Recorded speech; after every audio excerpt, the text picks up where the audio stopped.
My name is Karen Good, a major in the United States Army. I have spent my entire adult life serving my country, and the last 5 years serving my husband's family, believing that loyalty would eventually be returned. But at a 3-star Michelin restaurant in the heart of Napa Valley, during a lavish 70th birthday party for my mother-in-law that I paid for, I realized I was wrong. 13 members of the Caldwell family stood there, raising glasses of $5,000 Cabernet, snickering as they pointed to the long banquet table, which had only 12 chairs. My husband, Sean, didn't defend me. He just smirked, adjusted his silk bow tie, and said, "Oops, must be a miscount. You know, Karen, you really are better suited for a mess hall than a place this refined." They thought I would cry and run away in shame. They were wrong. I didn't leave to hide. I left to activate Code Broken Arrow, a total financial destruction of their livelihood within 30 minutes. Before I tell you how satisfying it felt to watch their credit cards get declined in front of the elite, let me know where you are watching from in the comments, and hit that subscribe button if you believe betrayal should always be paid back with justice. The air in Yountville always smells the same. A mix of wild lavender, damp earth, and old money. It was a crisp evening at the French Laundry. If you know Napa, you know this isn't just a restaurant. It's a temple. The stone facade was glowing under the warm amber lights, and the gravel crunched softly under the soles of my navy blue heels. I paused for a second at the entrance, smoothing down the skirt of my dress. It was a structured, modest piece, efficient, elegant, but not flashy. Just like me. I checked my watch. 1900 hours, right on time. My internal logistics clock was ticking. I had spent the last 3 months organizing this operation. Not a military maneuver, but something far more volatile. Eleanor Caldwell's 70th birthday. The private dining room, the tasting menu, the flower arrangements imported from Holland. I had coordinated every single detail. I had signed the checks. I had ensured the optics were perfect for the Caldwell family image. I pushed open the heavy oak doors to the private courtyard. Laughter floated in the air, the kind of polite, tinkling laughter that sounds like ice hitting crystal. The entire Caldwell clan was there, 13 of them. They were clustered around the outdoor fire pit, bathed in the soft glow of the evening. They looked like a page out of a town and country magazine spread: linen suits, silk wraps, and teeth whitened to an aggressive shade of porcelain. Eleanor stood in the center, holding court. She was wearing a silver Chanel gown that cost more than my first car. In her hand, she swirled a glass of red wine. I recognized the label immediately: Screaming Eagle Cabernet. $6,000 a bottle. I had ordered 3 of them, per her request. I walked toward them, shoulders back, chin up. "Happy birthday, Eleanor," I said, my voice projecting clearly. The conversation died instantly. It was like someone had cut the power. Eleanor turned slowly. Her eyes, pale and watery blue, scanned me from my sensible heels to my pulled-back hair. She didn't smile. She just took a slow sip of that expensive wine, letting the silence stretch until it became uncomfortable. "Thank you for the logistics, Karen," she said, emphasizing the word logistics like it was a dirty word, something manual and blue-collar. "You always were good at organizing the help. But tonight is for family. Real family." My stomach tightened. I looked at Sean, my husband, the man I had vowed to protect. He was standing next to his mother, sipping a bourbon. He didn't step forward to greet me. He didn't kiss my cheek. He looked down at his Italian loafers, swirling the ice in his glass. "We're about to sit down," Eleanor said breezily, gesturing toward the long, beautifully set table under the trellis. "Shall we?" The group moved toward the table. I followed, maintaining formation. I approached the table, and my eyes instinctively did a sweep. It's a habit from 20 years in the logistics corps. Count the assets. Verify the inventory. 1, 2, 3. I stopped at the end of the table. There were 13 people in our party. There were 12 chairs. I blinked, thinking perhaps the staff made an error. The French Laundry doesn't make errors. I looked at the place cards. Every name was there in beautiful calligraphy. Eleanor, Sean, Vanessa. Uncle Robert. Cousin Claire. There was no card for Karen. The silence around the table was heavy, expectant. They were all standing behind their chairs, waiting, watching me. Sean, I said, my voice low. There's a chair missing. Sean looked up. For a split second, I saw panic in his eyes, the look of a man caught between a rock and his mother. But then he looked at Eleanor. She gave him a tiny, almost imperceptible nod. Sean's spine straightened. He let out a short, nervous chuckle and adjusted his silk bow tie. Oops, he said, loud enough for the waiters to hear. I guess we miscounted. Simple math error, right, darling? I mean, you're the logistics expert. The cousins giggled. Sean, I repeated, staring at him. Where am I sitting? He smirked, gaining confidence from the audience. Well, honestly, Karen, look at this place. He gestured to the pristine white tablecloths and the delicate crystal stemware. It's a bit elevated, don't you think? You know, you've always said you're more comfortable with simple things. You'd probably be happier grabbing a burger at the bar down the street. You're more suited for a mess hall than a Michelin star. It felt like a physical blow. A punch to the gut. The heat rushed to my face. This wasn't a mistake. This was an ambush. I looked at them. 13 people enjoying the wine I paid for, standing at the table I reserved, preparing to eat the meal I ordered. And I was the punchline. The outsider. The staff with a rank. I wanted to scream. I wanted to flip the table and send that $6,000 wine crashing onto the limestone patio. I wanted to cry and ask my husband why he hated me this much. But then, the training took over. Situation report, hostile environment, assets compromised, unit cohesion, 0. In the Army, when you walk into a trap, you don't panic, you assess and you extract. Crying is for civilians, anger is a waste of energy. I took a deep breath, inhaling the scent of lavender and betrayal. I looked Sean dead in the eye. He couldn't hold my gaze, he flickered back to his mother again. Roger that, I said. My voice was calm, terrifyingly calm. Message received, target is not part of this unit. Sean blinked, confused by the lack of tears. Karen, don't make a scene, just go back to the hotel. Enjoy the dinner, Sean. Happy birthday, Eleanor.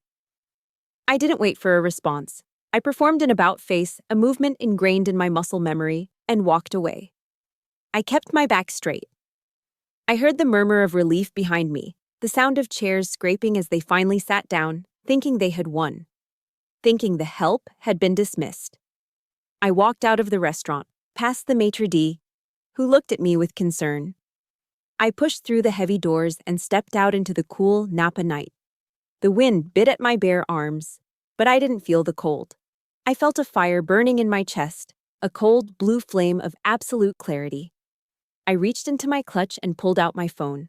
My thumb hovered over the contact list. They thought this was over. They thought they had humiliated me into submission. I dialed a number I'd saved for emergencies. General Patton was right, I whispered to the empty parking lot. No one ever defended anything successfully. There's only attack and attack and attack some more. It was time to go on the offensive.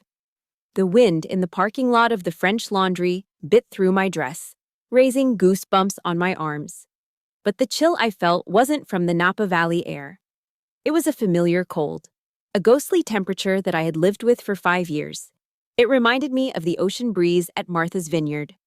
That was where the crack in the foundation first appeared, though I was too blinded by love, or maybe just the desperate need to belong, to see it. My mind drifted back 3 summers ago. The Caldwell family estate on the vineyard. It was the 4th of July weekend. The house was a sprawling, shingled beauty overlooking the water, the kind of place that screams, old American money. I remembered standing in the kitchen. It was 90 degrees, and the air conditioning was struggling to keep up with the heat of the industrial ovens. I wasn't wearing a swimsuit or holding a cocktail. I was wearing an apron stained with clam juice and butter. Sean, Eleanor, and his father had spent the entire day at Farm Neck Golf Club. Networking, Sean had called it. Essential family business. I had stayed behind. Why? Because Eleanor had casually mentioned that the caterers canceled last minute and looked at me with those watery, expectant eyes. Karen, dear, you're so good with operations. Could you handle dinner? Just a simple New England clam bake for 30 of our closest friends. 30 people. A simple clam bake. So, while they were out working on their backswings and laughing in the Atlantic breeze, I was hauling 50 pounds of corn, potatoes, and live lobsters from the market. I was scrubbing clams until my knuckles were raw. I was sweating through my shirt, managing the boil times, setting up the long trestle tables on the lawn, and ensuring the wine was chilled to exactly 55 degrees. I remembered the moment they came home. I heard the crunch of the Range Rover on the gravel driveway. I wiped the sweat from my forehead, hoping for a thank you, or maybe a wow, Karen, you saved the day. Sean walked into the kitchen, smelling like sea salt and expensive cologne. He didn't look at the pots on the stove. He didn't look at my red, heat-flushed face. He looked right through me to the refrigerator. God, I'm parched, he said, grabbing a beer. He took a long swig and leaned against the counter, scrolling through his phone. We played a terrible round. The wind on the back nine was brutal. Is the chowder ready? Mom's hungry. He didn't ask if I was tired. He didn't offer to carry the heavy pot outside. He just assumed the food would appear, like magic. Like I was a utility, like running water or electricity. It's ready, Sean, I said, my voice tight. Great, he said, walking out the door without looking back. Bring out some G&Ts first, will you? That night, as I served the food, pouring wine into empty glasses while they laughed about inside jokes I didn't understand, I caught Eleanor watching me. She wasn't looking at me with gratitude. She was looking at me with approval. But not the kind you give a daughter-in-law. It was the kind of approval you give a sturdy appliance that's working correctly. It took me back to the very beginning. My wedding day. I was in my white dress, trying to manage a crisis. The wedding planner had mixed up the seating chart for the reception. The mother of the groom's friends were seated next to the band, and they were furious. The planner was hyperventilating in the bathroom. So, I did what I do. I took command. I hitched up my wedding gown, grabbed a clipboard, and reorganized the entire floor plan in 10 minutes. I was directing staff, moving tables, and solving problems. I remembered walking past a decorative hedge and hearing Eleanor's voice. She was talking to her sister, thinking she was out of earshot. Well, Eleanor chuckled, the sound like dry leaves scraping together. At least she has her uses. Look at her move those tables. She orders people around just like a drill sergeant.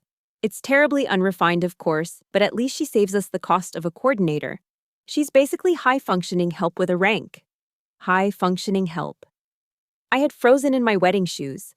But then Sean had appeared, smiling that charming, boyish smile that used to make my knees weak. He took my hand and kissed it. Ignore them, he had whispered. You're amazing, Karen. You're so strong. That's why I love you. You don't need me to coddle you like those other debutante girls. You can handle anything. You're so strong. That was the trap. That was the phrase that locked the cage door. For 5 years, "You're so strong" was Sean's excuse for everything. He didn't need to defend me when his mother mocked my southern accent because I was strong. He didn't need to get a steady job or manage his own finances because I was capable. He didn't need to help with the housework, or the bills, or the emotional labor of our marriage because I was a major in the U.S. Army. I didn't need protecting. I was the protector. I realized, standing there in the Napa darkness, that I hadn't been a wife. I had been a logistics officer for the Caldwell family drama. I had been a free maid. And worst of all, I had been their bank. I thought about the mortgage papers I co-signed because Sean's credit score was in the ruins. I thought about the investments I funded for his failed startups. I thought about the thousands of dollars, my hard-earned Army pay, that went into keeping up their appearance of wealth. I had given them my sweat, my dignity, and my savings. And in return, they gave me a missing chair at a dinner table. I looked down at my hands. They were trembling slightly. Not from fear, from rage, the kind of rage that burns slow and hot. I know I'm not the only one who has felt this. If you have ever been the strong one in the family who gets used, unrecognized, and left to clean up the mess while everyone else has fun, please hit that like button. And tell me in the comments, what is the one thing you did for your family that went completely unappreciated? Type, "I'm done," if you are tired of being taken for granted. The memories faded as the reality of the Napa night rushed back in. The silence of the parking lot was deafening. "You're right, Sean," I whispered to the empty air. "I am strong." But he had forgotten the other side of strength. Strength isn't just about enduring pain. Strength is about having the power to strike back. I unlocked my phone. The screen glowed bright in the darkness. I wasn't just checking emails, I was hunting. They called me logistics. Fine. They were about to see what happens when logistics goes to war. Because before we left for this trip, I had installed a little safeguard, a digital tripwire. And I had a feeling that while I was cooking lobsters and fixing seating charts all those years, Sean had been busy doing something else entirely. I tapped the icon for our cloud-shared messages. It was time to find the smoking gun. I stood in the dark parking lot of the French Laundry, the gravel crunching beneath my feet as I shifted my weight. The cold wind bit at my exposed shoulders, but my hands were steady as I held my phone. I wasn't checking social media. I was looking at a hidden folder in my photo gallery, simply labeled tax documents. Inside that folder weren't tax returns. They were screenshots. They were the ammunition I'd gathered exactly 7 days ago. It took me back to last Tuesday morning in our master bedroom in Virginia. A Tuesday that started like any other.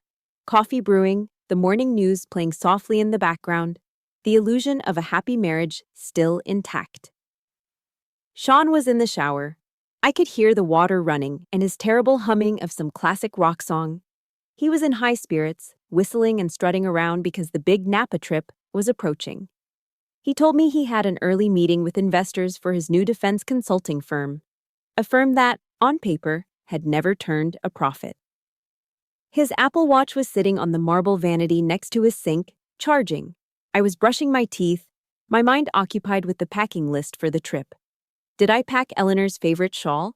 Did I confirm the limo service? I was in full logistics mode, serving the family.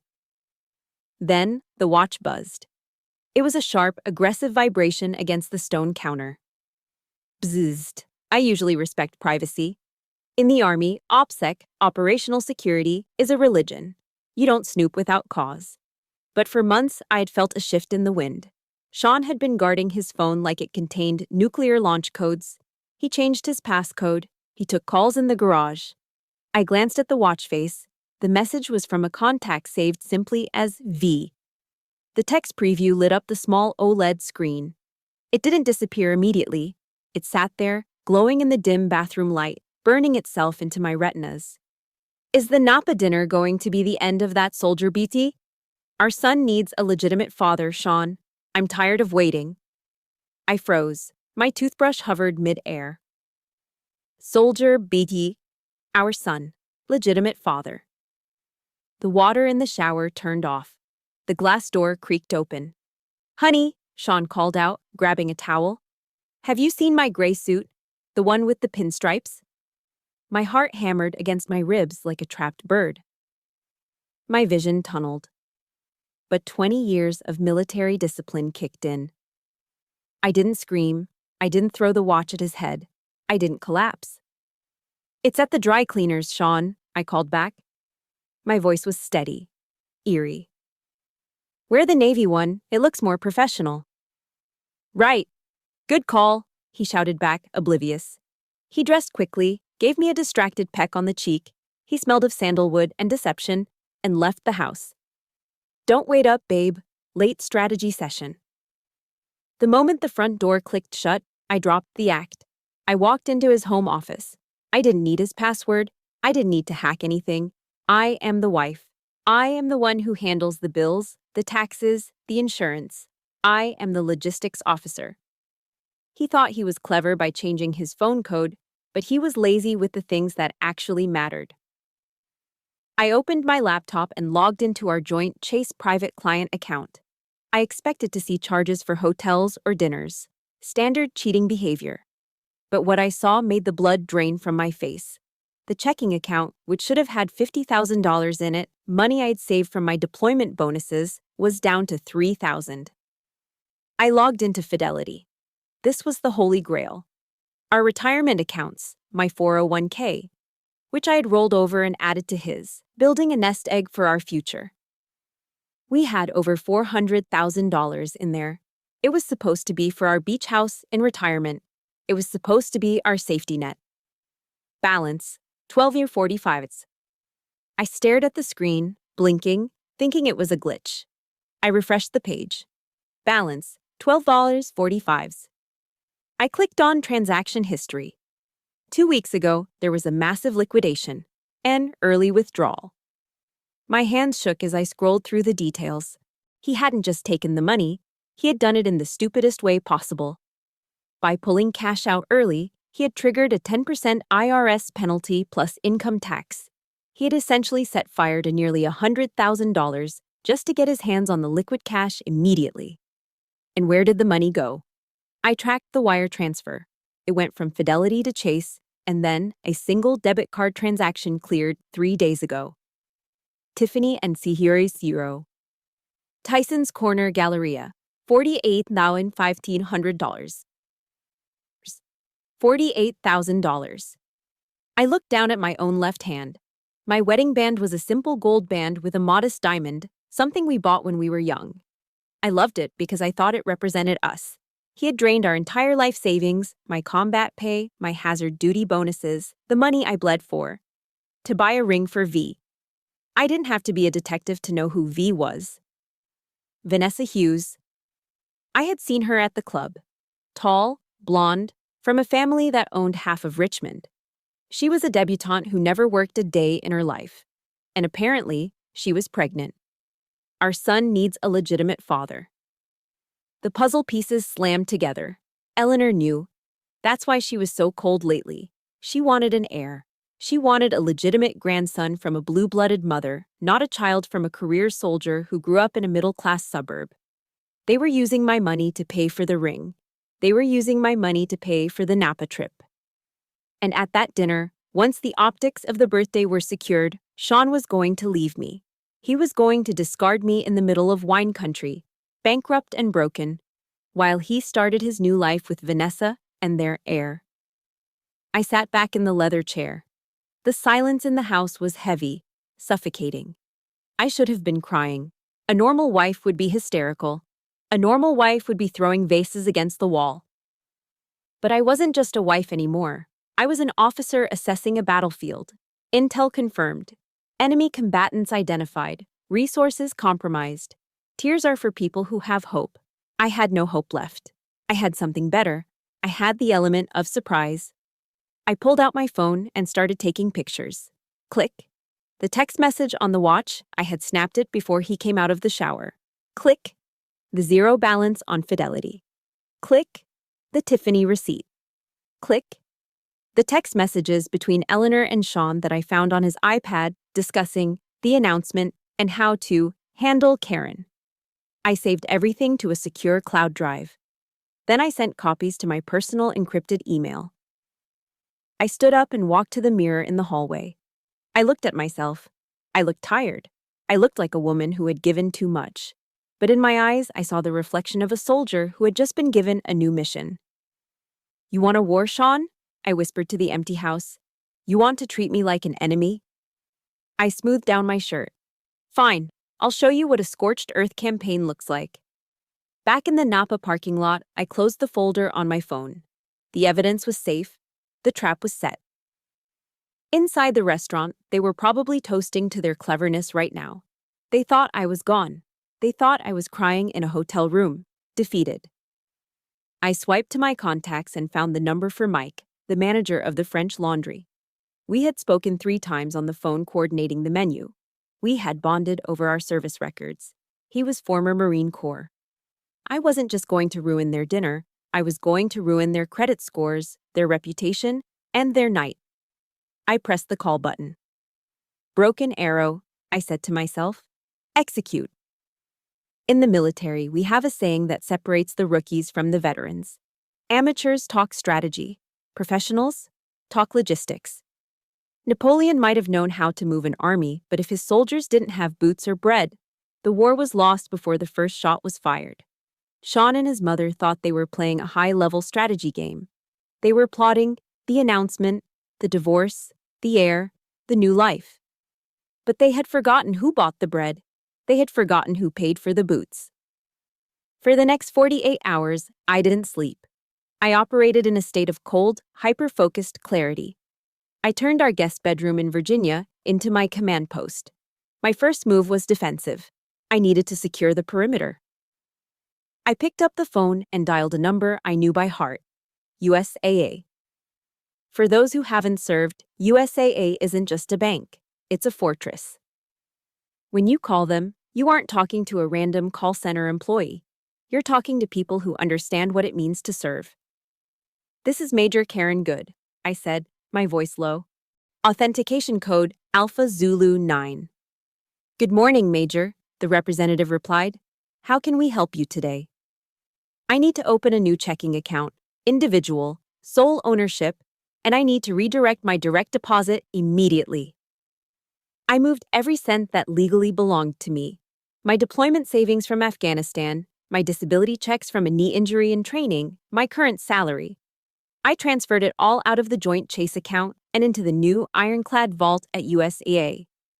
I left exactly enough in the joint account to cover the electric bill and the mortgage for 2 weeks. Just enough so the alarms wouldn't go off before we got to California. Sean wouldn't notice. He never checked the balance unless his debit card was declined, and right now he was too busy fantasizing about spending his stolen retirement money on Vanessa. Step 1 complete.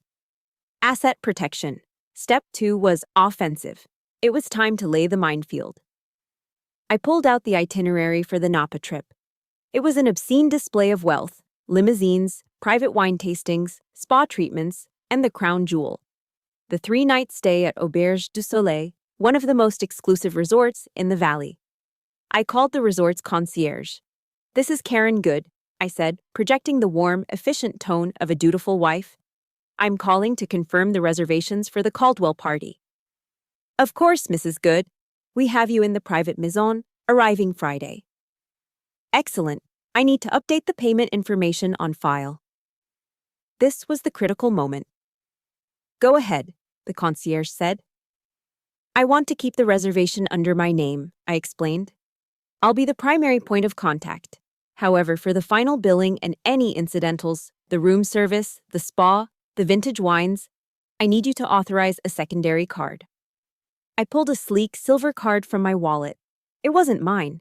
It was the Caldwell Construction corporate credit card.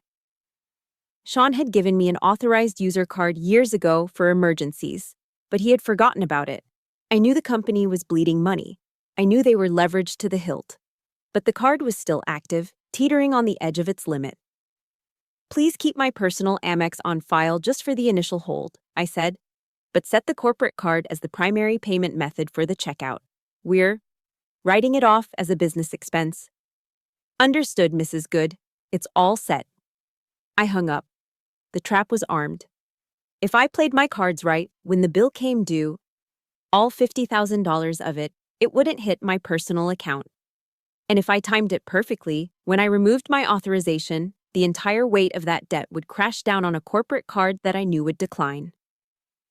It was silent in the house, the kind of silence that feels heavy, like the air before a thunderstorm.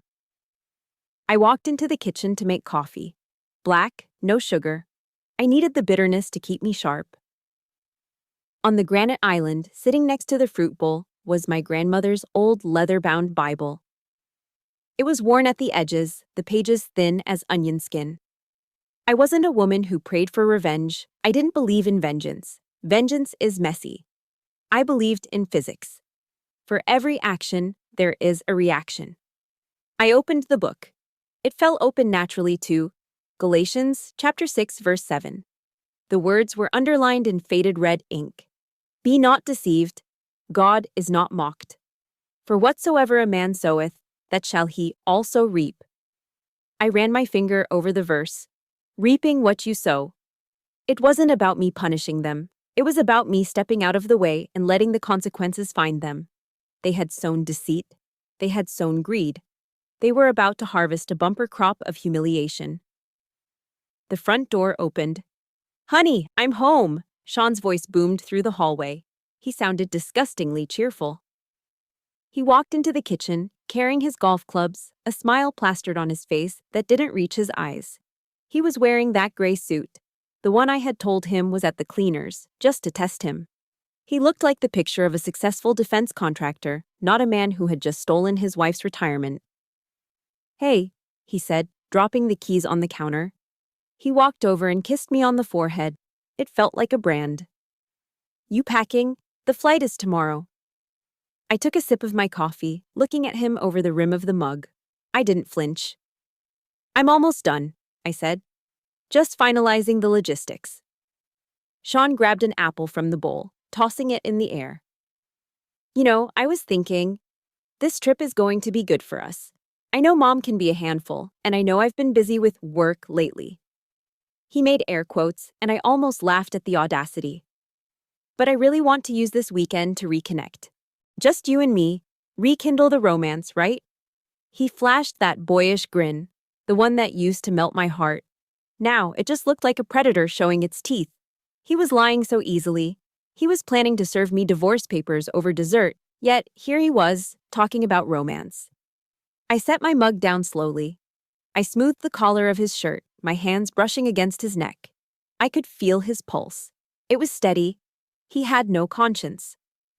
"You're right, Sean," I said, allowing a small cryptic smile to touch my lips. "I think this trip is going to be unforgettable. We're going to clear the air. Everything is going to be laid out on the table."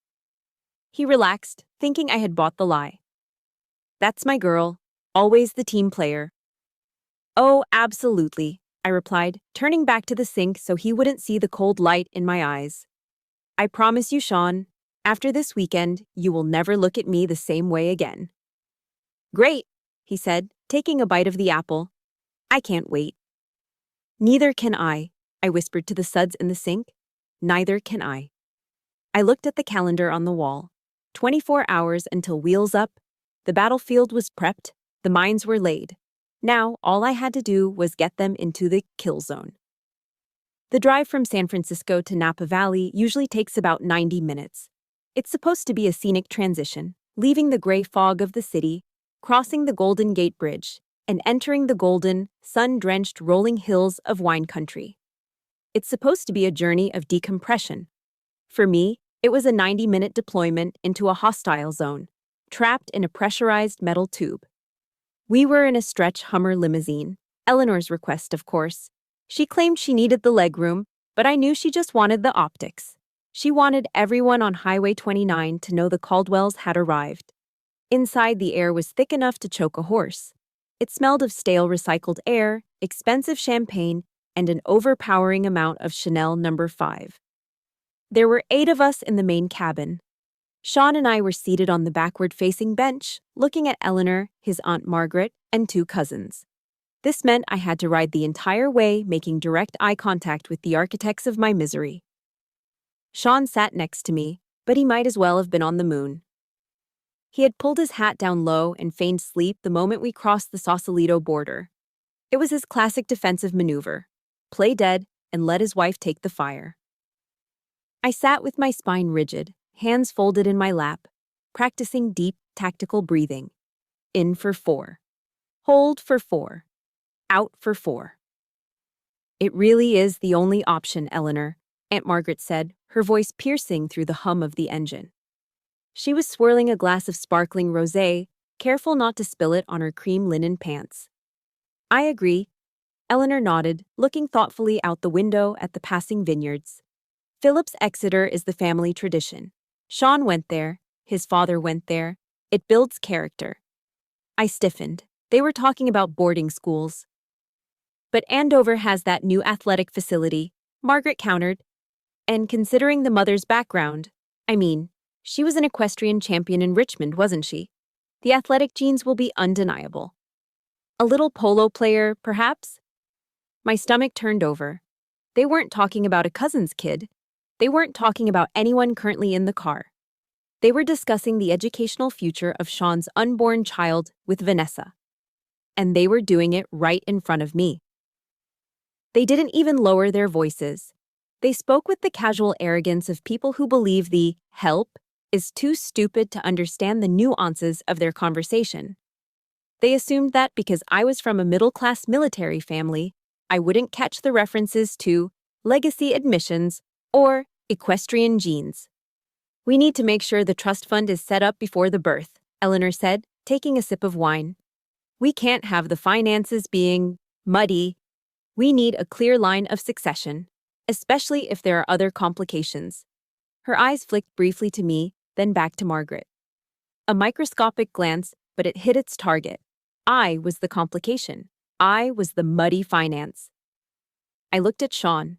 His eyes were squeezed shut, but I saw a muscle twitch in his jaw. He heard every word. He knew they were planning the life of his illegitimate son while his wife sat 6 inches away. And he did nothing. I wanted to scream. I wanted to shatter the glass partition and tell the driver to pull over. I wanted to tell them that the trust fund they were planning to set up was currently sitting in my USAA account, not theirs. But I didn't. Hold the line, Karen, I told myself. Do not engage. Let them dig the hole deeper. Karen, dear, Eleanor said suddenly, as if just remembering I existed. You're awfully quiet. You're not getting carsick, are you? I know these luxury vehicles can be a bit much for people who aren't used to them. I offered a tight, polite smile. I'm fine, Eleanor, just admiring the logistics of the harvest. She smirked and turned back to Margaret. So quaint. When the limo finally crunched onto the gravel driveway of Auberge du Soleil, I felt physically exhausted, as if I had just run a 10-mile ruck march with a full pack. The resort was stunning. Terracotta roofs, olive trees, and a view of the valley that looked like a painting. Bellhops rushed out to open the doors. We walked into the lobby, a cool sanctuary of stone and art. The concierge, a young man with a bright smile, greeted us. Welcome, the Caldwell party. We have the main maison ready for you, Mrs. Caldwell, he said to Eleanor. 3 bedrooms, private pool, valley view. Eleanor beamed. Perfect. And, the concierge continued, looking at his screen, we have the additional suites for the rest of the family. And for... He paused, looking at me, then at the list. For Mrs. Karen Good? Yes, I stepped forward. That's me. We have you in the garden studio, he said, his smile faltering slightly. It's downstairs, near the path to the parking lot. I froze. I had booked a hillside view king for myself and Sean. I had paid the deposit. There must be a mistake, I said, reaching into my purse. Oh, no mistake, Eleanor interrupted, her hand resting heavily on the counter. I called ahead and adjusted the rooming list yesterday. Karen, you know how Sean gets with his snoring, and you've always said you sleep better when it's pitch dark and quiet. The garden rooms are very cozy, like a bunker. I thought you'd feel right at home. She smiled. It was the smile of a shark. Besides, she lowered her voice to a stage whisper. Vanessa arrived an hour ago. She's feeling a bit delicate with the condition. She needed the hillside king near the main house for medical reasons. You understand, don't you? As a woman? The audacity took my breath away. She had bumped me to the basement to give my room, the room I secured, to my husband's pregnant mistress. Sean was suddenly very interested in a piece of abstract art on the far wall. I looked at the concierge. He looked uncomfortable, sensing the tension. This was the test. If I fought now, if I made a scene in the lobby, I would look like the crazy, jealous wife. I would lose the high ground. I took the key card from the concierge's hand. The plastic felt cold. Thank you, Eleanor, I said, my voice devoid of emotion. You're right. I do prefer the quiet. It helps me focus. I took my bag. I didn't wait for Sean.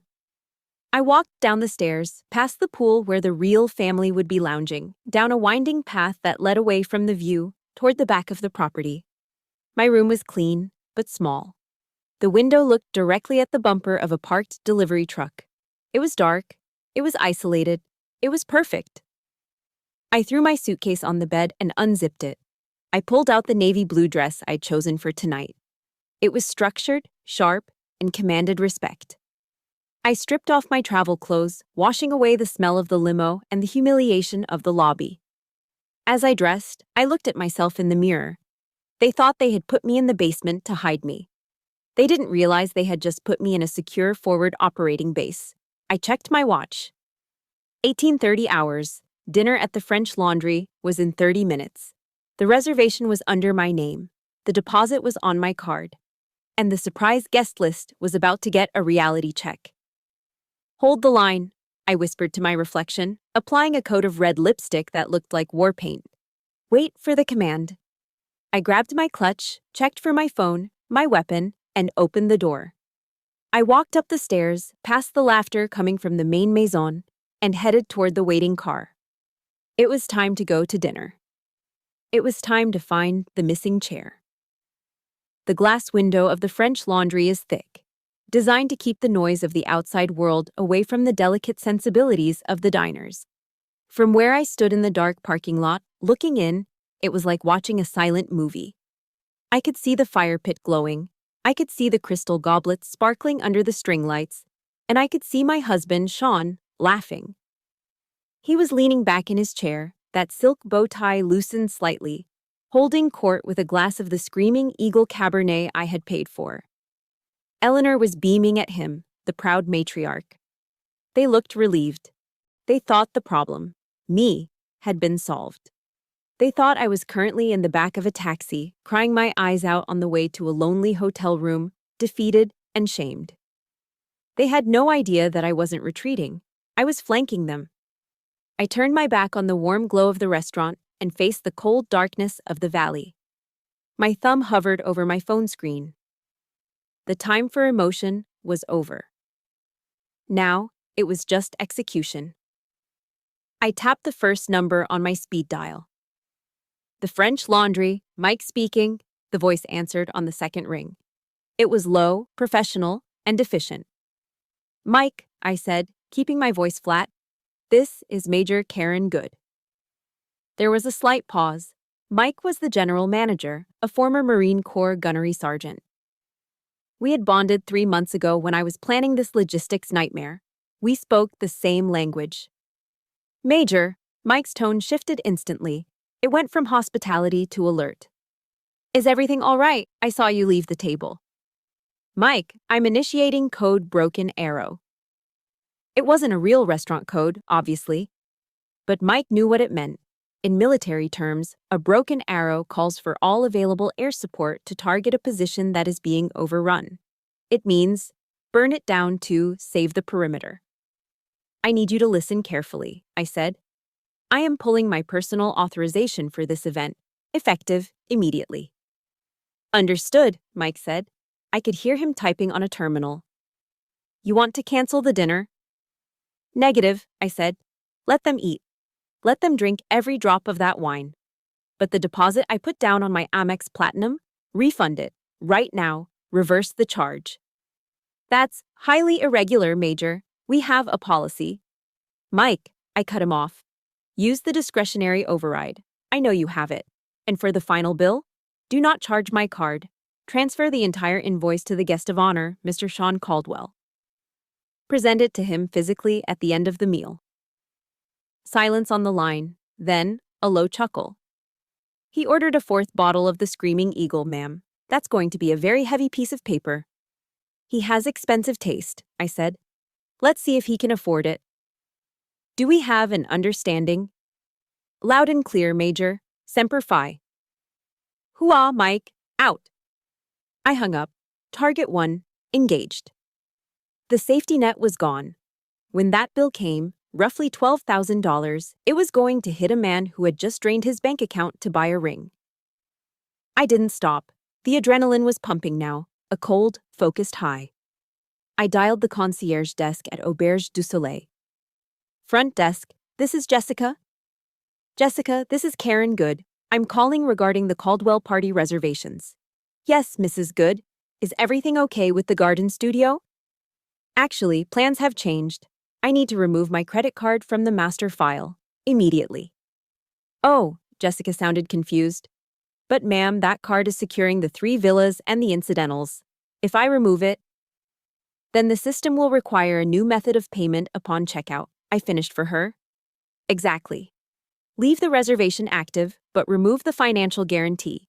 If they order room service, spa treatments, or try to leave on Sunday, they will need to present their own cards.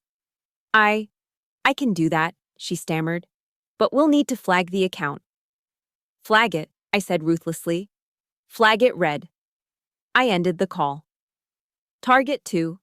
Neutralized. They were sleeping in rooms they couldn't pay for. Now for the transportation. I opened the app for the private limousine service. I saw the reservation. Pickup at 22 Ors. Destination, Auberge Resort. I tapped Edit Trip, then I tapped Cancel. A warning popped up. Cancellation fee of $250 will apply. I didn't care.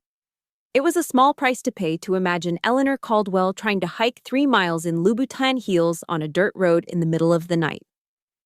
I pressed Confirm. The reservation vanished. Target 3, Stranded. Now came the final blow. The kill shot. I opened my American Express app. I logged in with Face ID, my dashboard loaded, showing the available credit limits. I scrolled down to the authorized users. There it was, Caldwell Construction, Sean Caldwell. This was the card I had told the hotel to use as the backup. It was the card Sean carried in his wallet to look important. It was the card tied to a business that was hemorrhaging money. I knew that card was their lifeline. If their personal cards failed, which they would rely on this one. I took a deep breath. For 5 years, I had kept that card active. I had paid the late fees. I had balanced the books. I had kept the illusion of their success alive. Not anymore, I whispered. I toggled the switch labeled Freeze Card. The app processed for a second. Then the little green toggle turned to gray. Status, locked. I stared at the screen. It was done. I had just cut the oxygen line to their financial life support. Inside the restaurant, Sean was probably raising a toast to family. He had no idea that in the span of 3 minutes, he had become destitute. He was sitting on a landmine, and the timer had just hit 0. I felt a vibration in my hand. It was an Uber notification. Your driver, Jesus, is arriving in 2 minutes. I looked back at the window one last time. Eleanor was laughing at something, her head thrown back. Enjoy it, Eleanor. Enjoy that $12,000 laugh. Because tomorrow, you're walking. I turned and walked toward the main road. I didn't look back. I didn't feel sad. I didn't feel the sting of the missing chair anymore. I felt lighter than I had in years. I climbed into the back of the modest Toyota Camry that pulled up. The driver, an older man with kind eyes, looked in the rearview mirror. Rough night? He asked, seeing the expression on my face. No. I smiled, and for the first time in a long time, it reached my eyes. Actually, it's a great night. I just took out the trash. As we pulled away, leaving the glowing lights of the French Laundry behind in the darkness, I felt a surge of pure, unadulterated power. I know there are thousands of you listening right now who have wanted to do exactly what I just did. If you have ever dreamed of cutting off a toxic family member who used you for your money, hit that like button right now. And tell me in the comments, if you could say one thing to my husband Sean when his credit card gets declined, what would it be? Type your message to him below. We drove into the night. I was going to a motel near the airport. They were going to hell. And I couldn't wait to hear the report. I wasn't in the room when it happened, but I didn't need to be. I know my husband and I know his mother. I can picture the scene with the clarity of a high-definition surveillance tape, confirmed later by Mike's detailed after-action report. Inside the French Laundry, the air was warm and smelled of brown butter and truffle shavings. The Caldwell party was finishing their 4th hour of dining. They had consumed the famous oysters and pearls, savored the A5 Japanese Wagyu beef, and, most importantly, they had drained 4 bottles of the Screaming Eagle Cabernet. Sean was leaning back in his chair, his face flushed with the kind of confidence that comes from expensive wine and the belief that you have successfully outsmarted your wife. His bow tie was undone, hanging loose around his neck like a trophy. Eleanor stood up to make a toast. She tapped her crystal goblet with a silver spoon. The table quieted down. "Family," she began, her voice slurring just slightly, but loud enough for the neighboring tables to hear. "Tonight has been refreshing. We have shed the weight that was holding us down. We are finally focusing on the true legacy of the Caldwell name." She raised her glass high. The ruby liquid caught the light. "To the future," she declared, smiling at Vanessa's empty chair. Vanessa was still hiding in the hotel, claiming morning sickness. "To a future without barriers, to the grandson who will carry our name properly." "Here, here," Sean cheered, raising his glass. They drank, they laughed, they felt untouchable. Then, the music stopped. Mike, the general manager, walked toward the table. He didn't carry a water pitcher or a dessert menu. He carried a black leather billfold. He walked with the precision of a drill instructor inspection. He placed the folder gently on the table in front of Sean. "Mr. Caldwell," Mike said, his voice polite but devoid of warmth. "The check." Sean waved a hand dismissively. "Put it on the room, Mike. We're at the auberge." "I'm afraid I can't do that, sir," Mike replied. "The hotel has removed the authorization for room charges. We require direct payment for the dinner." Sean frowned, confused. "Removed? That's ridiculous." "Fine."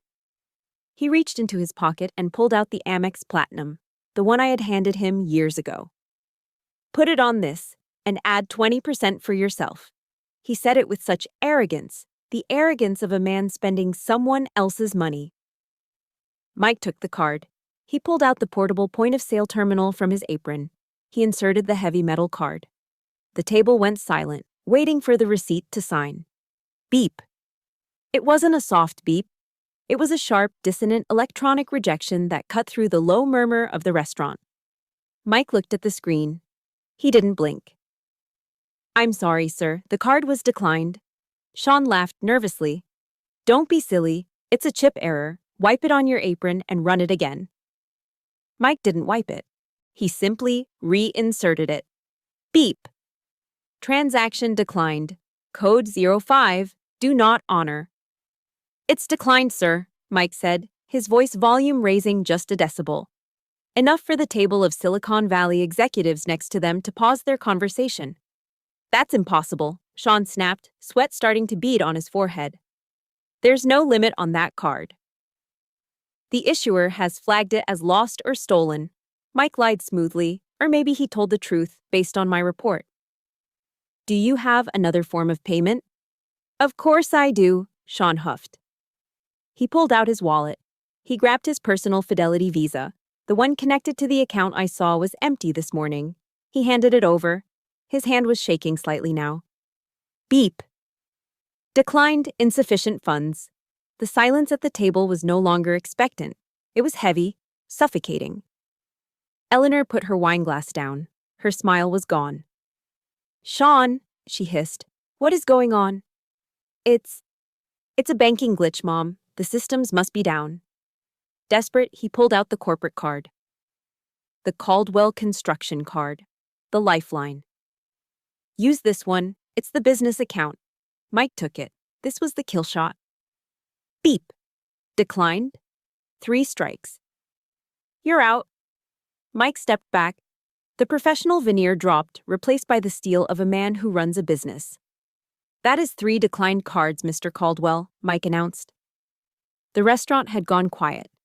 People were turning in their chairs. The wealthy patrons of Napa Valley smell fear like sharks smell blood. They knew exactly what was happening. The Caldwells weren't elite, they were frauds. "The bill is $14,542, Mike stated clearly. "I need payment, now." "Call Karen," Eleanor commanded, her voice rising to a shrill panic. "Sean, call her right now. She probably messed up the accounts." Sean fumbled for his phone. He dialed my number. His fingers were slippery with sweat. I was sitting in the back of the Uber when my phone rang. I looked at the screen. "Hubby?" I didn't answer. I pressed the side button to silence the ringer, watching the call go to voicemail. Back in the restaurant, Sean held the phone to his ear, listening to my cheerful pre-recorded greeting. Hi, you've reached Karen. I'm currently unavailable. She's not picking up, Sean whispered, his face pale as a sheet. We need to leave, Aunt Margaret said, standing up, clutching her purse. This is embarrassing. Sit down, ma'am, Mike said. He signaled to the front of the house. Two large men, security, stepped into the doorway of the patio. No one leaves until the bill is settled, or I will call the Napa County Sheriff. Theft of services is a felony, specifically for this amount. The word sheriff hung in the air like a guillotine blade. Eleanor Caldwell, the woman who cared more about image than oxygen, looked around. She saw the judgmental stares of the socialites she desperately wanted to impress. She saw the waiters whispering. She saw her son, a broken man with no money, trembling in his chair. She realized there was no Karen to save her.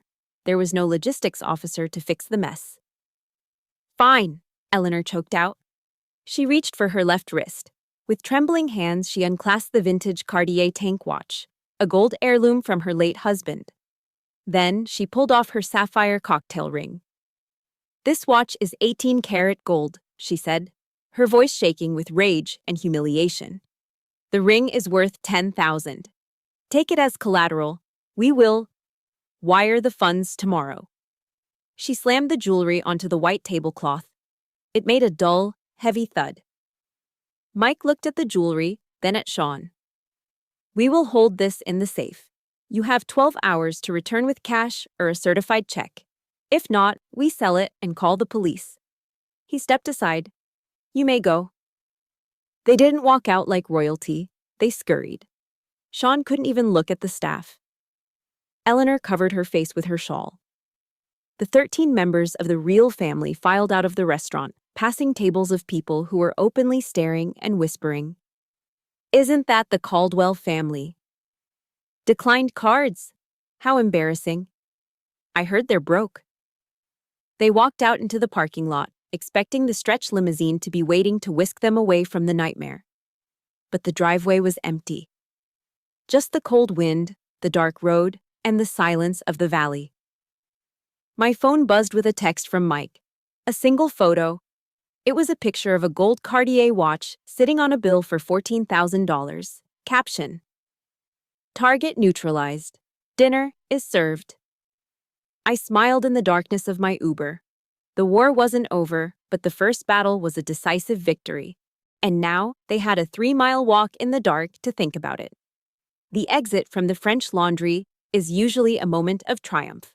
You walk out sated, glowing from the wine, clutching a menu signed by the chef, ready to slide into the leather back seat of a waiting luxury sedan. For the Caldwell family, it was a walk into the abyss. They huddled together under the portico, shivering in the sharp night air of Yountville. Eleanor was clutching her bare wrist where her gold Cartier watch used to be. Sean was frantically tapping on his phone, the blue light illuminating the panic in his eyes. The valet stand was quiet. There was no stretch Hummer. There was no driver holding the door open. Where's the car? Eleanor demanded, her voice shrill. She snapped her fingers at the young valet attendant. Boy, where is our driver? We have a reservation. The valet checked his clipboard, his face impassive. The Caldwell party? That reservation was canceled remotely about 40 minutes ago, ma'am. The driver has already left the area. Canceled? Sean looked up, his thumb hovering over his Uber app. Who canceled it? The account holder, sir. Mrs. Good.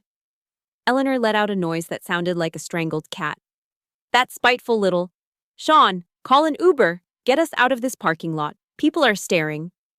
I'm trying, Sean yelled back, losing his composure. The service is terrible out here. He wasn't wrong. Napa Valley has strict zoning laws. Cell towers are hidden and sparse to preserve the view. But the signal wasn't the real problem. Got one, Sean cried out. Uber Black, 15 minutes away. He tapped, confirm pickup. We all know what happened next. Processing. Payment failed. Sean stared at the screen. A little red banner dropped down. Please update your payment method. His Uber account was linked to his Apple Pay, which was linked to the Amex, which was linked to the Fidelity card, which was linked to the corporate card. Dominoes. It's not working, Sean whispered. He tried to switch cards, declined. He tried to switch again, declined. For God's sake, Sean, Aunt Margaret barked. I'll order it.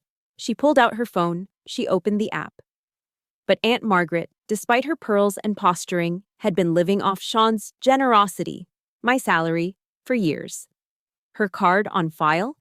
It was an authorized user card on my account. Payment failed. It was a comedy of errors, a circular firing squad of financial dependents, 13 people standing in $5,000 outfits, and not one of them had a valid credit card to book a $20 ride. We can't stay here, Cousin Claire whined. My feet hurt. We'll have to walk, Sean said, his voice hollow. Walk? Eleanor looked at him as if he had suggested they eat gravel. Walk to the resort. It's 3 miles, Sean. In the dark. I am wearing vintage Chanel.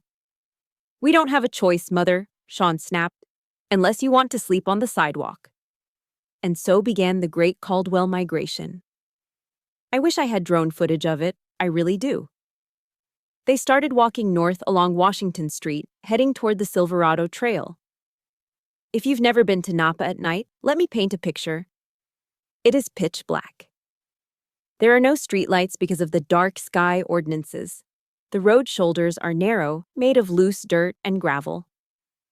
And the shoes. Eleanor was wearing Christian Louboutin pumps, the ones with the famous red bottoms.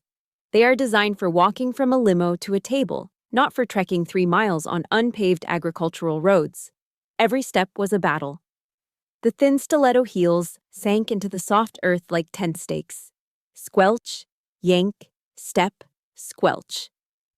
Ow, damn it, Eleanor cursed, stumbling as her heel caught a root. She grabbed Sean's arm for balance, nearly dragging him into a drainage ditch. My ankle! I'm going to sue her. I'm going to sue her for every penny she has. She doesn't have any money, Mom, Sean shouted back, sweating through his tuxedo shirt despite the 50-degree weather. Because we spent it all, remember? Don't you raise your voice at me. Behind them, Vanessa, who had apparently decided to sneak out of the hotel to meet them halfway, hoping to be picked up in the limo, was now standing on the side of the road, realizing no car was coming. She joined the miserable caravan. A car drove past, blinding them with high beams. They waved frantically, thumbing for a ride like hitchhikers in a horror movie. The car didn't stop. It just swerved to avoid the group of people in tuxedos stumbling through the dust. The wind picked up, howling through the vineyards. Somewhere in the distance, a coyote yipped. What was that? Aunt Margaret shrieked, clutching her pearls. Are there wolves out here?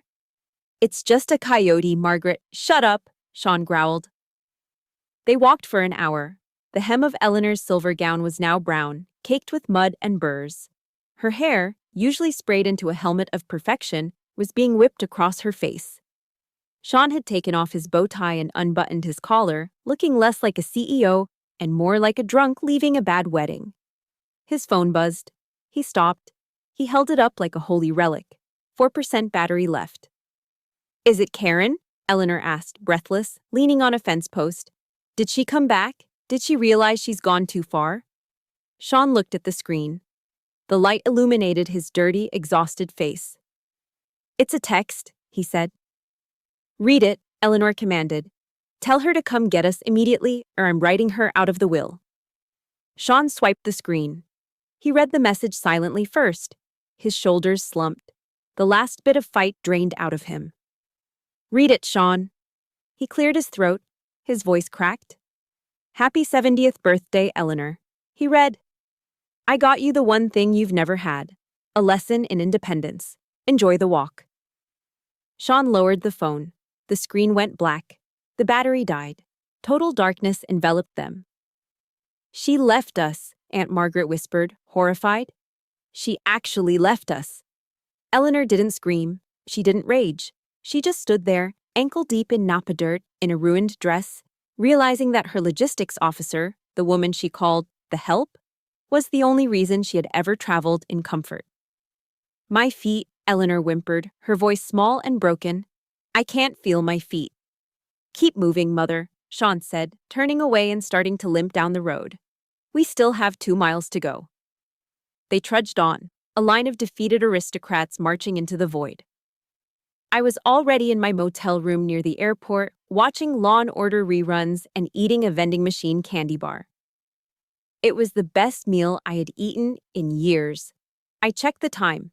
They would be getting back to the resort around 1 a.m. They would be tired, dirty, and hungry. They would go to the front desk to get their keys, and that's when they would find out about the rooms. I have to admit, imagining my mother-in-law hiking through the dirt in Louboutin is my new happy place. If you think they got what they deserved, smash that like button. And tell me in the comments, what is the petty revenge fantasy you hold for the person who wronged you? Don't be shy. We're all friends here. But the night wasn't over.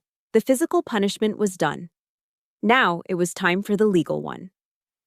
I turned off the TV.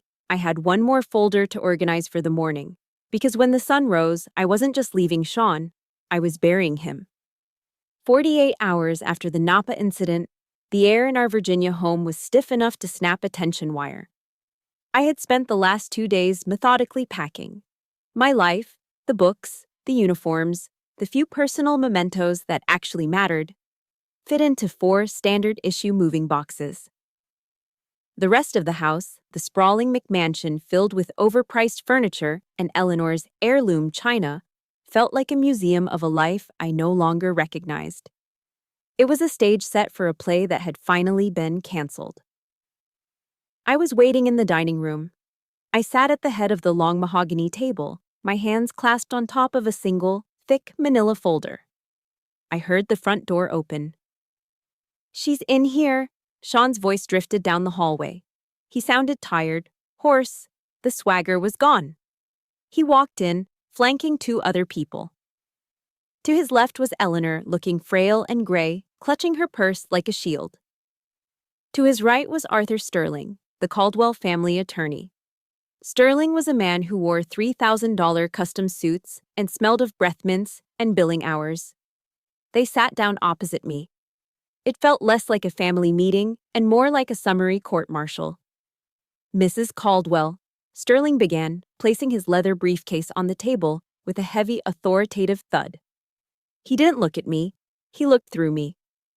"We are here to discuss the unfortunate and aggressive events of this past weekend. My clients are prepared to file a civil suit for intentional infliction of emotional distress, theft of services regarding the canceled transportation, and tortious interference with business relations." He paused for effect, waiting for me to flinch. I didn't blink. "Furthermore," he continued, smoothing his silk tie, "Sean is prepared to file for divorce on the grounds of cruelty and abandonment. We will be seeking spousal support, given the sudden financial hardship you have maliciously inflicted upon him." I looked at Sean. He was staring at the table, refusing to meet my eyes. He looked pathetic. A man who had been caught, stripped of his dignity, and was now trying to sue his way back to relevancy. "Are you finished, Mr. Sterling?" I asked. My voice was calm, the voice of an officer briefing a subordinate on a failed mission. Sterling blinked, surprised by my lack of panic. "I advise you to take this seriously, Karen. We can drag this out in court for years. We will bleed you dry in legal fees." "No," I said softly. "You won't." I slid the manila folder across the polished mahogany surface. It glided smoothly and stopped directly in front of Sterling. "What is this?" Sean asked, his voice trembling slightly. "Open it, Sean," I said. "It's a little project I've been working on. I call it Project X." Sean reached out and flipped the cover open. The color drained from his face so fast I thought he might pass out. Inside wasn't divorce paperwork. It was a forensic accounting audit. It was months of bank statements, wire transfers, and verified contract discrepancies that I had compiled using my access to the home office and my background in logistics oversight. "About 6 months ago," I said, addressing the lawyer now, "I noticed some irregularities in the household budget. I started digging. I found that Caldwell Construction has been billing the Department of Defense for subcontracting work on the Norfolk base renovations." Sterling went still. He leaned over to look at the documents, his eyes scanning the highlighted columns. Specifically, I continued, reciting the facts from memory, Sean has been billing for 12 full-time employees, carpenters, electricians, site managers. The problem is, Mr. Sterling, those employees don't exist. They are ghost employees. I ran the Social Security numbers. 3 of them belonged to deceased individuals in Ohio. The wages were being routed into shell accounts and then funneled back into Sean's personal slush fund. I pointed to a highlighted figure on the bottom of the spreadsheet. $2 million, I said. That is the amount of taxpayer money, federal defense budget money, that my husband has stolen over the last 3 years to fund his country club lifestyle, his mother's gambling debts, and his girlfriend's diamond ring. The room was silent. Not the silence of awkwardness, but the silence of a bomb that has just landed and hasn't exploded yet. This is, Sterling stuttered, his slick demeanor cracking. This is circumstantial. You obtained this without a warrant. I obtained it from the shared home computer, I countered, my voice hardening to steel. And it's not circumstantial. It's a federal indictment waiting to happen. It's fraud. It's embezzlement. It's a clear violation of the False Claims Act. And given the current political climate with defense contracting, the Department of Justice will eat him alive. We're talking 15 to 20 years in federal prison, Sean. Minimum. Sean looked up at me, tears welling in his eyes. Karen, you wouldn't. I took an oath to defend the Constitution against all enemies, foreign and domestic, I said, leaning forward. You stole from the soldiers I serve with. You stole from the country I bleed for. Do not talk to me about what I would or wouldn't do. I pulled a second document from under the folder. Here is the deal, I said. This is an uncontested divorce settlement. It states that I keep the house in Virginia, since I paid the mortgage anyway. I keep my entire pension. I keep my savings. You get the business liabilities, and you get nothing else. No alimony, no support. You leave with your clothes and your debt. I placed a pen on top of the paper. Option A, you sign this right now. You walk away. I keep the Project X file in my personal safe. As long as you leave me alone, it stays there. Option B, I looked at my watch. I drive this folder to the DCIS field office in Quantico. It's a 40-minute drive. I can be there by lunch. Eleanor let out a sob. It was a ragged, ugly sound. She wasn't crying for Sean's freedom. She was crying for the Caldwell name. Sign it, Eleanor whispered, her voice shaking. Sean, sign the paper. Mom? Sean looked at her, betrayed. If this gets out, Eleanor hissed, clutching her chest, we are ruined. The scandal, the shame. Sign it. Even in the end, it was about appearances. She would rather have a divorced, destitute son than a son in prison making headlines. Sean looked at the lawyer. Sterling closed the Project X folder and pushed it away, signaling his defeat. Mr. Caldwell, if this evidence is authentic, I cannot defend you against this. If this goes to the feds, it's over. You should sign. Sean picked up the pen. His hand shook so violently he could barely hold it. He looked at me one last time, searching for the woman who used to cook his meals and iron his shirts. I loved you, Karen, he whispered. No, Sean, I said, standing up. You loved the cover I provided. But the operation is over, he signed. The scratching of the pen against the paper sounded like a grand finale. I took the signed divorce papers. I took the Project X folder. The boxes in the hallway are mine, I said to the lawyer. My movers will be here in an hour. By tonight, this house belongs to me legally, but I'm putting it on the market tomorrow. I expect your keys on the counter. I walked to the front door, the heels of my boots clicking on the hardwood floor. I didn't look back at the 3 of them sitting around that expensive table. The mother who valued image over love, the husband who valued greed over loyalty, and the lawyer who realized he was outmatched. I opened the door and stepped out into the Virginia sunshine. It was bright. It was warm.